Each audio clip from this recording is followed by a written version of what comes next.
দুর্গাং শিবাং শান্তিকরীং ব্রহ্মাণি ব্রহ্মণ প্রিয়াং সর্বলোক প্রণেতিং চ প্রণমামি সদা শিবং মঙ্গলাং শোভনাং শুদ্ধাং স্কলাং পরমাং কলাম বিশ্বেশ্বরী বিশ্বমাতাং চণ্ডিকাং প্রণমাম্যহম সর্বদেবময়ীং দেবীং সর্বলোকোপহাম ব্রহ্মেশ ব্রহ্মনিমিতাং মামি সদা শিবম বিন্ধস্তাং বিন্ধনিলয়াং স্থান নিবাসিনীং যোগিনীং যোগনায়াঞ্চ চণ্ডিকাং প্রণমাম্যহম ঈশান মাতরম দেবীং ঈশ্বরী প্রিয়াম প্রণতস্মি সদা দুর্গাং সংসারানবতারিণীম যায়েদং পঠতে স্তোত্রম আপি স্যাদপি সমুক্ত সর্বপাপেভ্যো দুর্গয়া সহ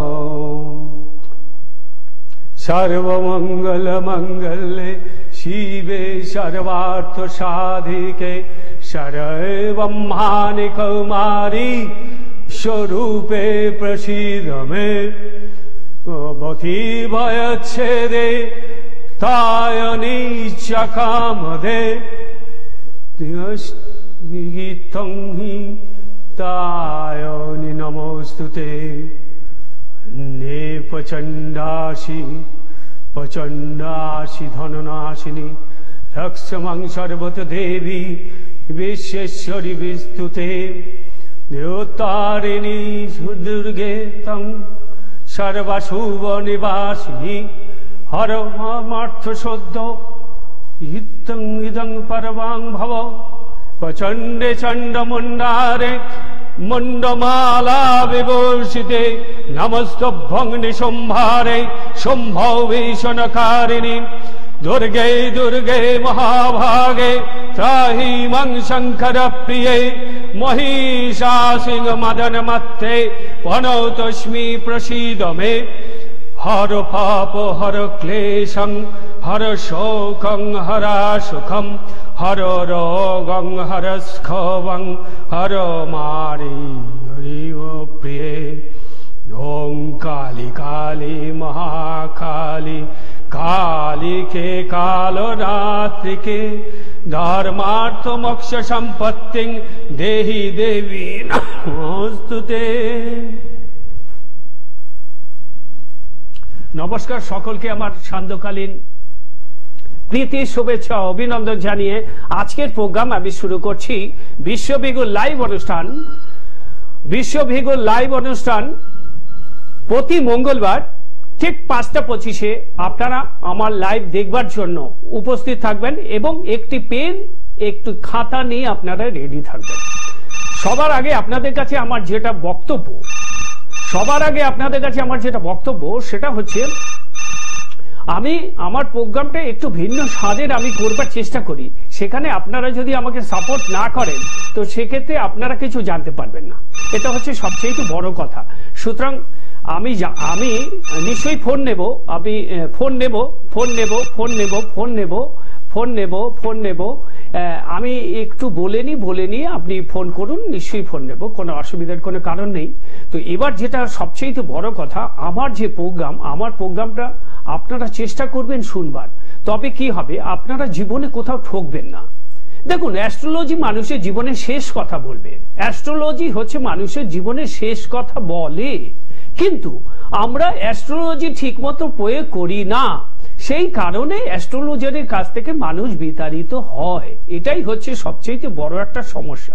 তো তো সেটা যাতে আপনারা না ঠকেন, আপনারা যাতে সঠিক জায়গায় আসতে পারেন, সেই জন্য আপনাদের কাছে এই অনুষ্ঠানটা আমি করছি। আজকে যেটা অনুষ্ঠানটা করছি সেটা হচ্ছে একটা ছকের ষোড়শাংশ বিচার, যেটা আমি গত মঙ্গলবার প্রোগ্রাম করে গেছি।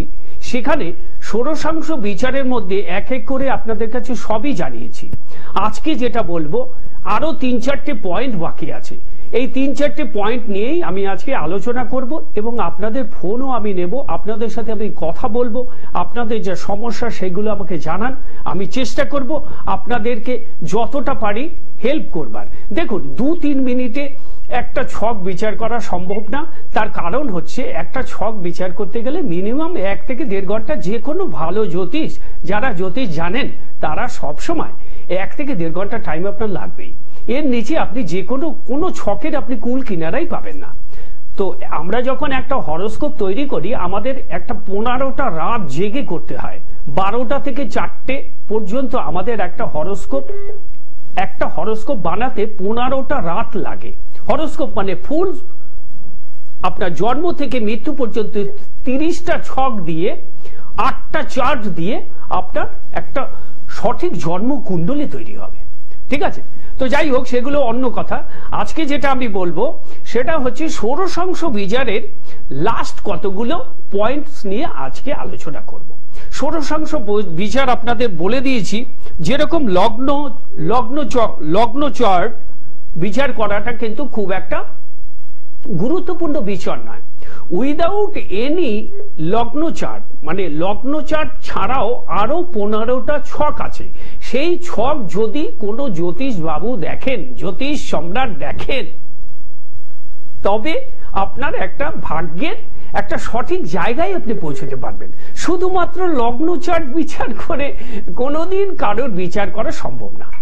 বুঝতে পারছেন? এটা হচ্ছে সবচাইতে বড় একটা সমস্যা।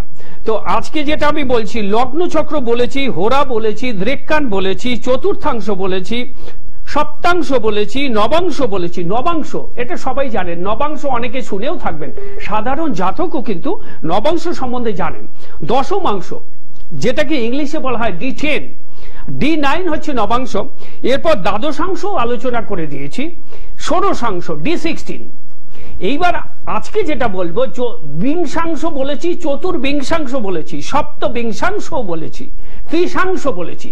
আজকে যেটা বলবো সেটা হচ্ছে সবেদাংশ, এটাকে ইংলিশে বলা হচ্ছে D40। এই চারটাকে D40 আপনারা মনে হয় জীবনে এই প্রথম শুনছেন। D40 মনে হয় পশ্চিমবঙ্গের ইতিহাসে আমি এই প্রথম বলছি D40 নিয়ে আলোচনা। এর আগে বিগত দিনে আমার মনে হয় না পশ্চিমবঙ্গে যত আছে তো 3 থেকে 4টে চ্যানেল, কেউ আজ পর্যন্ত আলোচনা করেছে। এখানে আমি আমার ভ্যানিটি বা ঘ্যাম প্রকাশ করছি না। অ্যাকচুয়ালি জ্যোতিষীর কাছে গেলে আপনার যে কর্তব্যটা, আপনাকে সঠিক গাইডেন্স দেবে জ্যোতিষী তো ব্যবসা করবে না। ব্যবসা করবে, যার লাগবে সে সেটা পড়বে, সেটা অন্য জিনিস, কিন্তু আপনাকে সঠিক প্রেডিকশনটা দিতে হবে। মানে আপনি কি করে একটা সঠিক রাস্তা পাবেন। যেমন ক্যারিয়ারে, আপনার ক্যারিয়ারটা কোন লাইনে হবে, ক্যারিয়ারে কোন লাইনটাতে গেলে আপনি জীবনে প্রতিষ্ঠা পাবেন, সেই জন্য আপনাকে দশমাংশ বিচার করতে হবে। আজকে যেটা বলবো সেটা হচ্ছে সবেদাংশ, এটাকে ইংলিশে বলা হয় D40 চার্ট। তার মানে 40 ভাগ, একটা রাশিচক্র 30টা অংশ থাকে। তার মধ্যে এই সবেদাংশ যদি আপনি কোন জ্যোতিষবাবু না করেন, সেক্ষেত্রে আপনি এখান থেকে আমাদের যে সমস্ত বিচার করা হয় সেই সমস্ত বিচারগুলি আপনি পাবেন না। যেমন এই সবেদাংশ থেকে চাকরিতে মানে আপনি যে চাকরি করছেন সেখানে মেন্টাল স্যাটিসফ্যাকশন আপনার আছে কিনা, আপনার কলিগদের সাথে সুসম্পর্ক আছে কিনা, আপনার বস আপনাকে সুনজরে দেখে কিনা। ইট is very important point also. each and every colleagues, each and every staff is facing lot of problems with colleagues and boss. কেন? এই বসের সাথে এবং কলিগদের সাথে সুসম্পর্ক না থাকার কারণে কিন্তু আপনি চাকরির যে জায়গাটা সেটা আপনার কিন্তু স্মুথলি ভাবে যাবে না এবং আপনি চাকরি করতে পারবেন না। কি সরকারি চাকরি, কি বেসরকারি, সব জায়গায় ফিঙ্গারিং আছে। ফিঙ্গারিং মানে পিছনে পিছনে কাঠি করা, একদম বাংলা ভাষায় বলছি, অসভ্য ভাষায় বলছি, কাঠি করা। এই যে কাঠি করা সেটাকে ফিঙ্গারিং বলা হয়, ইংলিশে ফিঙ্গারিং বলা হয়। এই ফিঙ্গারিং কিন্তু সারা পশ্চিমবঙ্গে আছে, পশ্চিমবঙ্গে সবচেয়ে বেশি, অন্যান্য প্রভিন্সে নেই সেটা না, সবার প্রতি সবার একটা জেলাসি থাকে। আপনি যদি বসের খুব কাছাকাছি চলে যান দেখবেন অন্য যে অ্যাসিস্ট্যান্ট ম্যানেজার আছে সে চাইবে ওকে কি করে এখান থেকে সরানো যায়। তো সেই বিচারটা যদি আপনি করতে যান সেক্ষেত্রে আপনাকে সবেদাংশ বিচার করতে হবে। এই সবেদাংশ বিচার থেকে বের করবে যে আপনার পিছনে কোনো শত্রু থাকবে কি না। যদি থাকে তখন জ্যোতিষবাবু তার প্রতিকার করে তাকে কোনো একটা সঠিক জায়গায় নিয়ে আসবে। এটা হচ্ছে সবেদাংশ বিচার থেকে এটা করা যাবে। এছাড়া কি হয়, দুর্ঘটনা বিচার করা হয়। আপনার লাইফে লোকে বলে না অষ্টমে মঙ্গল থাকলে, দ্বাদশে মঙ্গল থাকলে দুর্ঘটনা, না, ওগুলো কোনো বিচার নয়। বিচার আলাদা জিনিস। বিচার করতে হলে পড়াশোনা করতে হয় জ্যোতিষদের, প্রতিদিন রাত্রে 4 থেকে 5 ঘন্টা পড়তে হয়।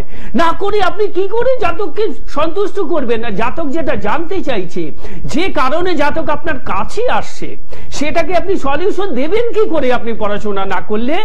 একটা ডাক্তার যখন কোন অপারেশন দেখছে ফেল হয়ে যাচ্ছে, পারছে না, কোন কেস শর্ট আউট করতে পারছে না, তখন তারা কি করে, তারা তখন কনফারেন্স করে বিভিন্ন বড় বড় প্রফেসরদের নিয়ে। কেন বলছে, মানে আমি কেন তাকে বাঁচাতে পারছি না, ওর প্রবলেমটা কি হচ্ছে, what is the main reason to defeat this. Say defeat হচ্ছে কেন, পরাজিত হচ্ছে কেন মেডিকেল সায়েন্সের কাছে? তখন সে 10 জন প্রফেসরকে নিয়ে একটা বোর্ড বসায়, বোর্ড বসিয়ে তাই সেখানে সব বিজ্ঞরা থাকেন। কিন্তু আমাদের এসব লাইনে তো সেসবের কোনো ব্যাপার নেই, আমাদের এসব লাইনে ওসব কোনো ব্যাপার নেই, আমাদের এসব লাইন হচ্ছে অন্য লাইন, তাই না?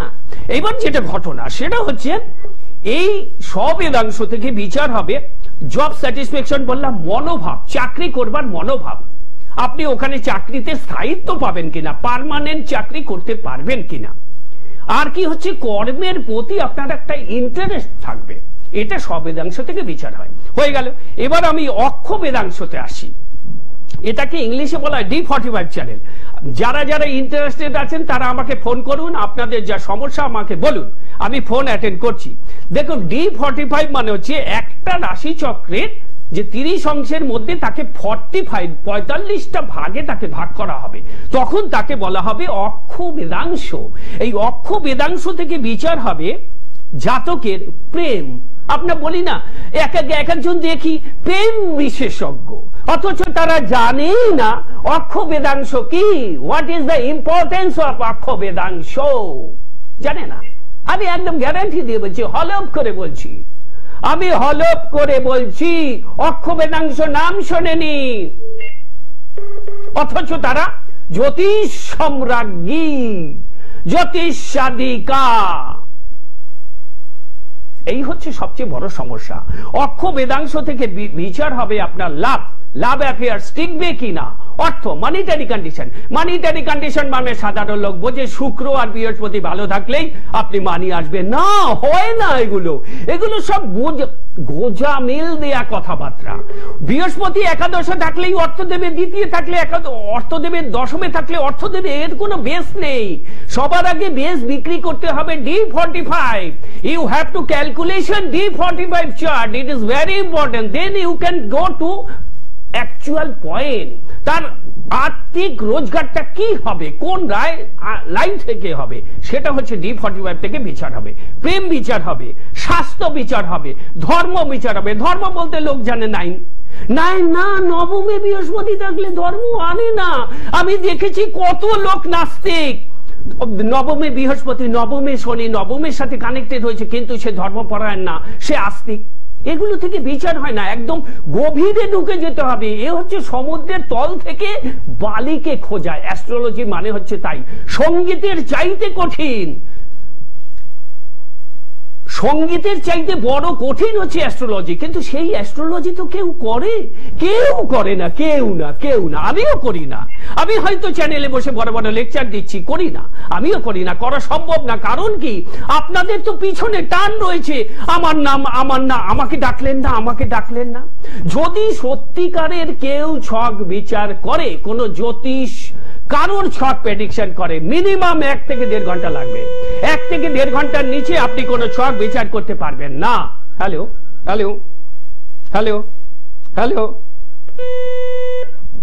যাই হোক, তো এটা হচ্ছে এই D45 থেকে আরো একটা সুন্দর জিনিস, খ্যাতি মানে ফেম।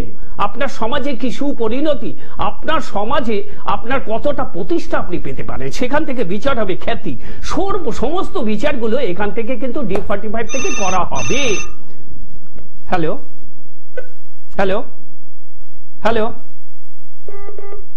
কেটে যাচ্ছে কেন বুঝতে পারছি না, কেটে যাচ্ছে কেন। এবার হচ্ছে ষষ্ঠাংশ মানে D60।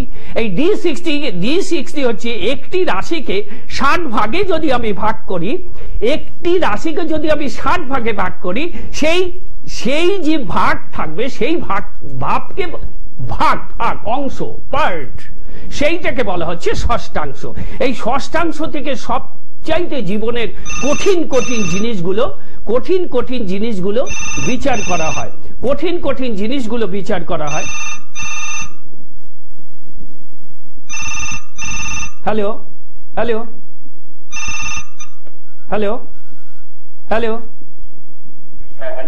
হ্যাঁ বলুন।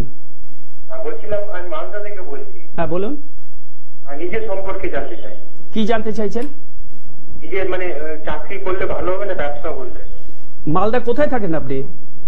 আমি মালদায় থাকি, মহানন্দপল্লী। কোথায়? মহানন্দপল্লীটা কোথায়? ওটা আপনার স্টেশনের বাম সাইডে। আমি তো প্রতাপাদিতে তো বসি। আমি নিজে। হ্যাঁ, আমি তো হোটেল প্রতাপাদিতে বসি। হ্যালো, হ্যাঁ আমি কথা বলছি। হ্যালো, হ্যাঁ বলুন, শুনতে পাচ্ছি, বলুন। আমি নিজের সম্পর্কে জানতে চাই। নিজের সম্পর্কে কি জানতে চাইছেন? মানে নিজের ক্যারিয়ারের জন্য। আপনার কাস্ট কি? আমার কাস্ট হচ্ছে জেনারেল। আপনি জেনারেল না, আপনি নিশ্চয়ই বেঙ্গলি নন বেঙ্গলি তো আপনি? হ্যাঁ বেঙ্গলি। কি নাম আপনার? আমার নাম প্রীতম ছেত্রী। প্রীতম? আপনি তো সব জায়গাতে একবার করে আমাকে ফোন করেন। ফোন কাটুন। আপনি চ্যানেল ভিশনে আমাকে ফোন করেছেন। আপনি কি এক একটা অ্যাস্ট্রোলজার কাছ থেকে জানতে চান? এইভাবে আপনারা জানতে পারবেন না। বহুবার আমি বলেছি, অ্যাস্ট্রোলজি এমনই আপনাদের কাজই হচ্ছে কোন জ্যোতিষবাবু বসলেই তাকে ফোন করা।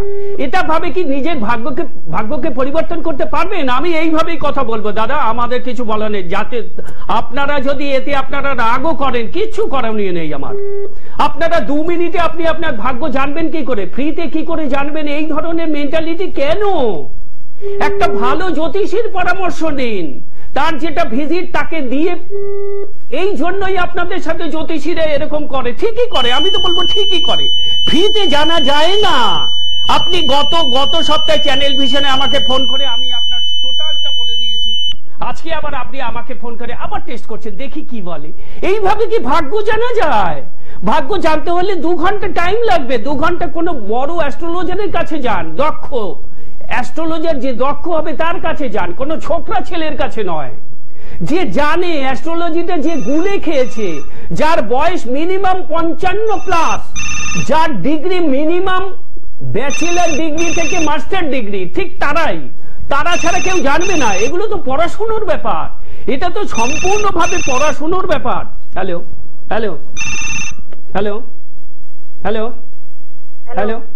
হ্যাঁ বলুন। আমি আমার সম্বন্ধে জানতে চাই। কি নাম আপনার? আমার নাম বিনা হাজরা। কোথা থেকে বলছেন? আমি পূর্ব মেদিনীপুর থেকে বলছি। ডেট অফ বার্থ বলুন তো একটু। আমি ডেট অফ বার্থটা বলতে পারবো না। না, তো ডেট অফ বার্থ না বললে ফোন করবেন না। ডেট অফ আমি খুব অন্য ধরনের জ্যোতিষী, 8-10টা জ্যোতিষীর মতো কিন্তু আমি নই। আমার প্রোগ্রাম শুনুন, প্রোগ্রাম শুনে আপনি আমার ফেসবুক পেজ ফলো করুন। এইরকম ভাবে জেনে কোনো লাভ হবে না। আমার এই যে প্রোগ্রাম করতে করতে এই যে আমি আমার ট্র্যাক থেকে বেরিয়ে যাই। আমি যেটা আপনাদের বোঝাতে চাইছি সেটা আপনারা কিছুতেই করবেন না। ফোন ধরে কি হবে? আপনি 2 মিনিটে আমি আপনার ছক বিচার করবো কি করে? সম্ভব না তো। এগুলো অন্য জ্যোতিষীরা করে, সেটা আমি কোনোদিন করতে পারবো না। আমার কাছে পরিষ্কার, আমি জন্ম তারিখ জানি না, তো আমার কাছে কি করতে এসেছেন? আমাকে দেখতে এসেছেন? আমাকে দেখে কি হবে? আমি খুব মুখরা লোক, দশমে রাহু আমার, দশমে রাহু মানেই মুখারা হবে। এইভাবেই আমি সারা জীবন প্রোগ্রাম করে এসেছি। আমার ফেসবুকে যে প্রোগ্রামগুলো সেগুলোও এরকম। আমার কথাবার্তা খুবই ভালো নয়, মুখে মিষ্টি আমি নই, আমি অন্তরে বিষ, কিন্তু মুখে মিষ্টত্ব সে জ্যোতিষী আমি নই। সুতরাং আপনাকে জানতে হবে সেটা হচ্ছে সঠিক অ্যাস্ট্রোলজারের প্রেডিকশন নিতে হবে। আমি আমার পয়েন্টে চলে আসছি। D60 চার্ট কখন বিচার করা হয়? জীবনের সব ক্ষেত্র থেকে এই ষষ্ঠাংশ বিচার করা হয়। মহর্ষি পরাশর বলেছেন ন্যাটাল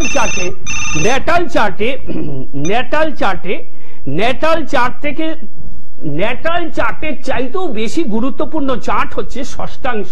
এই ষষ্ঠাংশ থেকে জাতকের সমস্ত বিচার করা হয়। স্বাধীন চার্ট, সঠিক জন্ম সময় না হলে আপনি দেখুন, আজকাল যেটা সবচেয়ে বড় সমস্যা, উইদাউট রেকটিফিকেশন বার্থ টাইম। এই যে কেউ আপনারা আমাকে বলছেন আমার জন্ম তারিখ ফলানা 21 জানুয়ারি 2002, টাইম দিলেন 6:20 PM। এই 6:20 PM কে রেকটিফিকেশন করতে হবে firstly. Without any rectification no one can make horoscope. কেউ হরোস্কোপ তৈরি করবার অধিকারই নয়, কারণ টাইম রেকটিফিকেশন আপনি যেটা বলছেন ওটা সত্যি কিনা, ওটাকে টাইম রেকটিফিকেশন করতে একটা জ্যোতিষীর মিনিমাম 20 থেকে 25 মিনিট লাগবে। আর আপনারা কি করে আমাকে ফোনের লাইভে আপনি আমাকে ফোন করছেন? কি করে আমি 20 থেকে 25 মিনিট? আমি তো প্রোগ্রামই করছি 40 মিনিট 45 মিনিটের প্রোগ্রাম বা 25 মিনিটের প্রোগ্রাম। আমি আপনাদের কি করে সলিউশন দেব? আমি জানাতে চাইছি জ্যোতিষ সাবজেক্টটা কি। জ্যোতিষ সাবজেক্ট দ্বারা মানুষের উন্নতি করা সম্ভব। জ্যোতিষ দ্বারা মানুষের A to Z বলা যায়। আমি কার সাথে আপনার বিবাহ হবে সেটা নবাংশ চার্ট থেকে বলে দেব। আপনি কোন মহিলার সাথে আপনার সম্পর্ক তৈরি হবে, আপনি কোন শ্বশুরগুলি আপনার শাশুড়ির চরিত্র কিরকম হবে, শ্বশুরের চরিত্র কিরকম হবে, তার সাথে আপনি অ্যাডজাস্ট করতে পারবেন কিনা, আপনার প্রথম সন্তান ছেলে হবে, ছেলে আপনাকে দেখবে কিনা, এটা হচ্ছে জ্যোতিষী। আপনি কোন লাইনে গেলে প্রচুর রোজগার করতে পারেন, আপনার হঠাৎ ইনকাম বন্ধ হয়ে যাচ্ছে কেন, what is the main reason to that? Firstly, you have to calculate the birth time. Birth time is very necessary. Without any birth time, কেউ কারোর ছক যদি বিচার করে ওটা ভুল, কোনো কিছু মিলবে না। এই মেলে না বলেই আজকে জ্যোতিষীদের উপর মানুষের একটা বিরূপ মন্তব্য দেখলেই দেখা চোখে তাকায়। ও তার মানে এই জ্যোতিষ মানে চিটিংবাজ। এই একটা রব চলে এসছে মার্কেটে প্রতিটি জায়গায়। কারণ কি? এটা আমরা নষ্ট করেছি, কারণ আমরা তো বিচার জানি না, পড়াশোনা করি না। আমাদের রাতের পর রাত পড়াশোনা করতে হবে। জ্যোতিষ জানতে হলে রাতের পর রাত পড়াশোনা করতে হবে। আমি সারাদিন 20টা পেশেন্ট দেখবো, 20টা পেশেন্ট একদিনে দেখা সম্ভব? আমি একদিনে 3টে পেশেন্ট দেখি, 3টের বেশি দেখি না। 3×15 45, 1.5 ঘন্টা করে 4.5 ঘন্টা। একটা চেম্বারে আমার টাইম থাকে 4.5 ঘন্টা। এক একজনকে দেখছি 20 জন লাইন দিয়ে দাঁড়িয়ে আছে। কেন দাঁড়িয়ে আছে? ওর মধ্যে অনেক রকম গল্প আছে জানি আমি। ওই যে 20 জন দাঁড়িয়ে আছে না, ওর মধ্যে কিছু লোককে পয়সা দিয়ে ওখানে বসিয়ে রেখেছে অ্যাস্ট্রোলজাররা। আমি তো সব জানি A to Z। প্রতিটি মানুষের চরিত্র আমি সব গুলে খেয়েছি আমার এই 37 বছরে। আমি আমার 37 বছরে গুলে খেয়েছি প্রতিটি অ্যাস্ট্রোলজারের চরিত্র কি। যাই হোক, আপনারা ভালো থাকুন, আনন্দে থাকুন। এইভাবে জ্যোতিষ বিচার করা যাবে না। যদি আপনাদের কোনো সমস্যা হয় আপনারা ভালো জ্যোতিষীর, দক্ষ জ্যোতিষীর পরামর্শ নিন। জয় মা, জয় তারা।